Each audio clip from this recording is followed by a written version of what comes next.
देखिए हर खबर यहीं पर। सब्सक्राइब कीजिए TV9 भारतवर्ष।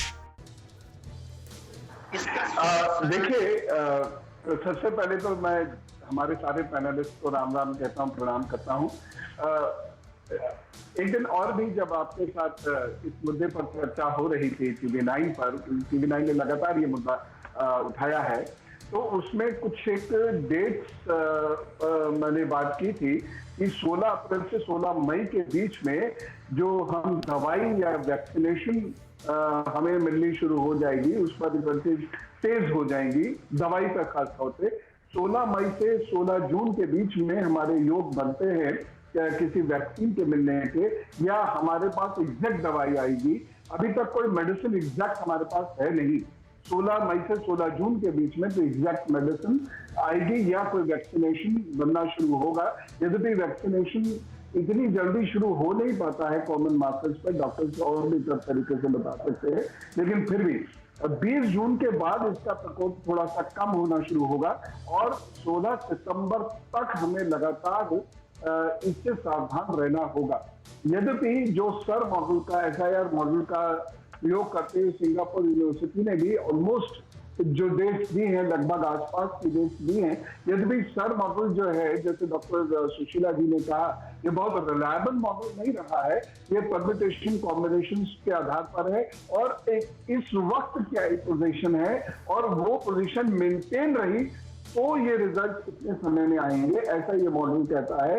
लेकिन मेरा जो आंकड़ा, मेरा जो गणित कहता है वो ये कहता है कि ये वायरस अपना अभी स्वरूप बदलेगा और इसीलिए हम लोगों को अभी और सावधान रहने की जरूरत है, क्योंकि ये स्वरूप जब बदलेगा, जैसे अभी बात है asymptomatic, pre symptomatic corona virus की, तो ये स्वरूप बदल रहा है। और यदि ऐसे में लॉकडाउन हट गया और हमने सोशल डिस्टेंसिंग या फिजिकल डिस्टेंसिंग का पालन नहीं किया या अपनी फूड हैबिट्स का सही रूप से पालन नहीं किया, थोड़ी सी लापरवाही कर दी, तो ये पेंडेमिक एकदम से बढ़ जाएगा। इसलिए हमें ध्यान इसलिए भी रखना पड़ेगा, ये अभी खत्म नहीं होगा। 16 सितंबर तक पूरे भारत को, हर व्यक्ति को एहतियात बरतनी बेहद आवश्यक है। और इतने बीच में 16 जुलाई से जो लगभग समय शुरू होगा, ये 16 जुलाई से 16 सितंबर के बीच में ये वाटरबॉर्न डिजीज का समय भी शुरू हो जाएगा।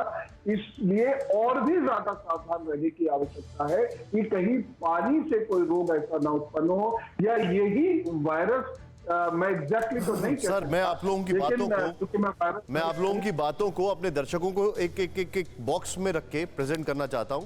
और मैंने जानबूझ के डॉक्टर श्याम अग्रवाल आपके पास लास्ट में आ रहा हूं इस राउंड के, क्योंकि मैं चाहता था कि मैं आपसे एक जिस्ट लूं बहुत सारी चीजों का। पहला तो मैं अपने दर्शकों को बताना चाहूंगा, पवन जी का यह कहना है कि 16 मई से 16 जून वैक्सीन या कोई दवाई। पुणे के सीरम इंस्टीट्यूट, ये पवन जी ने ये कहा है, अब आपको फैक्ट्स बता रहा हूं। पुणे के सीरम इंस्टीट्यूट ने ऑक्सफोर्ड के साथ मिलकर 3 वीक में वैक्सीन बनाने का दावा किया है। ये रिपोर्ट थी, ठीक है जी, ये रिपोर्ट थी। एक चीज, दूसरी चीज, पवन जी का ये कहना है कि 16 मई से 16 जून जो वैक्सीन आ जाएगी,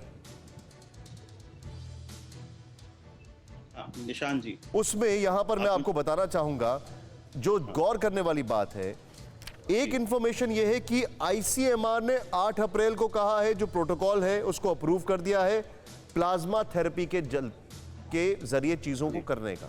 एक चीज ये, अब पवन जी का यह कहना है कि 16 जुलाई से वाटरबोर्न डिजीज। आप सभी लोगों ने बिल गेट्स का इंटरव्यू पढ़ा होगा। मैं देखिए कहीं अंधविश्वास नहीं फैला रहा हूं, मैं आपके सामने फैक्ट्स और फाइंडिंग्स दोनों रख रहा हूं। बिल गेट्स ने कहा है कि ही इज वरिड कि कोरोना की सेकंड वेव कैसी होगी, वो उसको लेकर परेशान है। अब मैं इन सारी चीजों को कोलैबोरेट करूंगा। नारद संहिता, वशिष्ठ संहिता का उदाहरण अनिल वत्स जी ने कहा, जिन्होंने बताया कि 22 मई, कितने साल पहले कहा गया कि 22 मई से चीजें कम होंगी इसमें।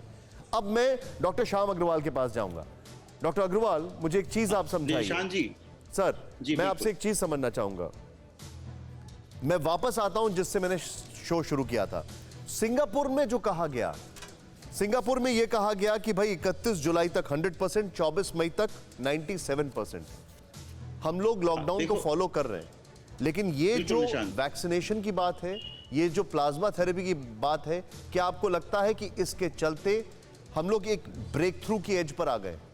फिक्र आपकी, सोमवार से शुक्रवार रात 9 बजे सिर्फ TV9 भारतवर्ष पर।